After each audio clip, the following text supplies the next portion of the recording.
Good morning, Morning, Lourdes. Maria. I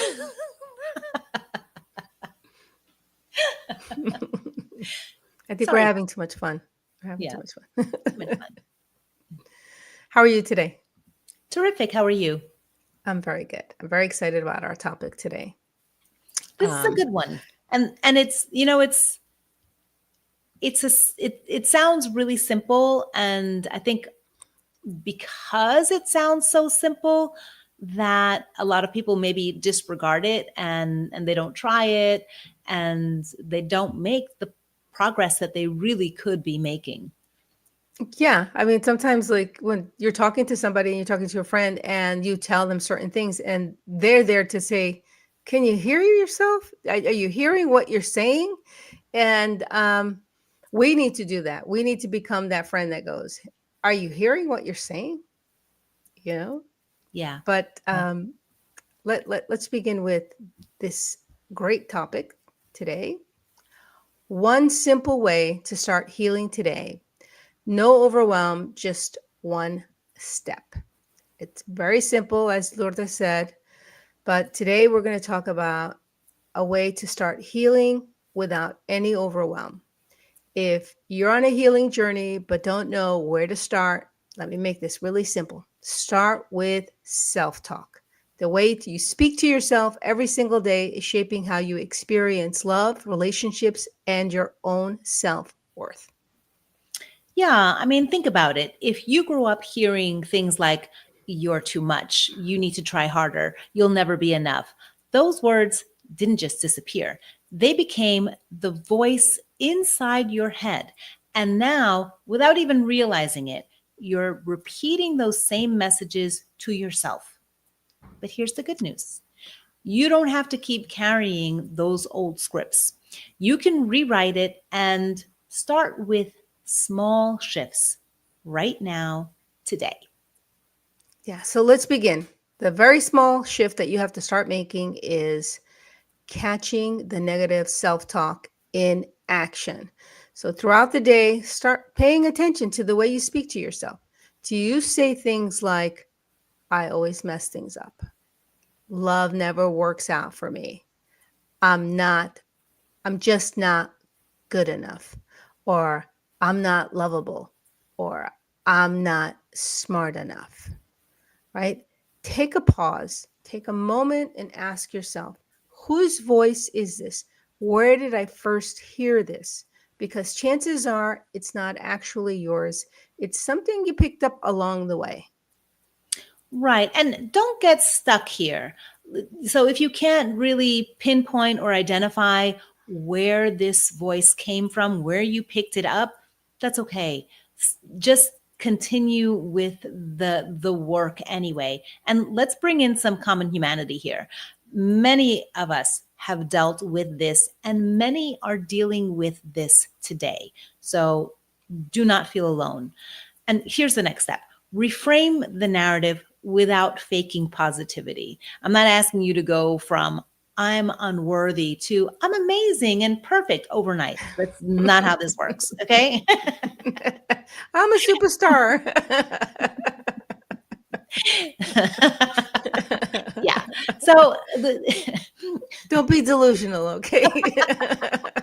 Shift it to something that's believable and growth oriented instead, right? So I'm not good enough becomes I'm learning to love myself in new ways.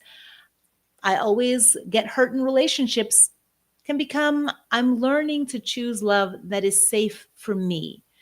I'm not enough can become I am enough.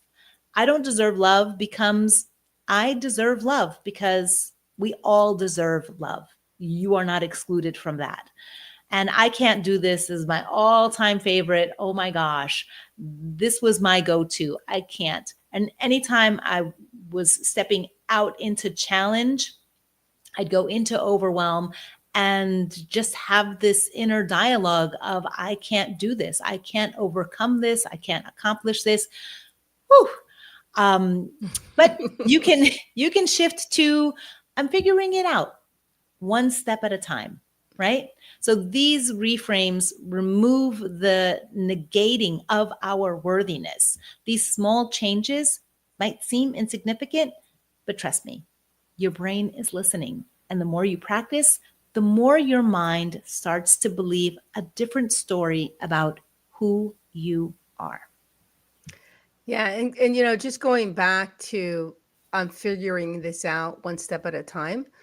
Um, when I would become overwhelmed, and this is why I love working with people with anger, because that's one of the things that I used to have. And when I would get overwhelmed, I would get angry. And so sometimes you're getting angry because it's not just about the boundaries. Sometimes it's because you're overwhelmed and you feel like you can't do it because somewhere deep inside you feel like you're not enough or you're not smart enough, right? So if you have anger issues and you start using this practice, this inner dialogue practice, you will be able to quell the anger, to be able to handle things differently because your perspective is going to change. It doesn't matter how many awards you receive or how many compliments you get. That inner dialogue that you have going on has the most impact. It's about, it's not about that outside world. It's about that world inside. Absolutely. And, you're with yourself 24/7. And since we're wired for survival to pay attention to the negative, it doesn't matter how many awards, accolades, or compliments you get if you're constantly beating yourself up with your negative inner dialogue. Yes. Yes. And then, anchor the new voice with a daily practice. And when you do this, if you really want this shift to stick, find a way to integrate it into your daily routine. And we'll give you just a few ideas. That mirror talk every morning while you're brushing your teeth, something that you're doing on a regular basis. Every morning, I look at yourself and say one kind thing, even if it's just, I'm worthy of love, or I love and accept myself, or I am loved. Right. And it might feel awkward to begin with, but keep with it, stay with it. Practice makes progress. Another thing that you can do is write yourself some sticky notes. Write your new belief down and put it somewhere you'll see it. I always work with positive affirmations, and it's like write them down, be reminded of them, put them where you're going to see them, so that you do practice getting comfortable with these new with this new level of self-talk. Right. And you can also do phone reminders, set an alarm to remind yourself to be kind to yourself today. And the thing is that even if you just look at it for half a second, your subconscious mind is getting this input, and this constant input, having those sticky notes, the phone reminder, that mirror talk, the inner dialogue starts to shift, and you start to crack open that doorway into who you really are, which is someone who's worthy, because we're all worthy. And journaling is another tool that you can use. End your day by writing down one way you showed up for yourself today. Right. So rewiring your self-talk is like learning a new language. At first, it feels awkward, but with the practice, it becomes second nature. And that small shift, it's going to change the way you see yourself, the way you show up in relationship, the way you experience love, because how you see yourself is reflected in your outside world. Your inner world is creating that outside world, that inner dialogue of, if you don't believe in yourself, then you're not going to see the opportunities. The inner dialogue is so significant in how our world and how our day goes about. Absolutely. It reminds me of a Wayne Dyer quote: change the way that you see things, and the things that you see change. And this is part of that work.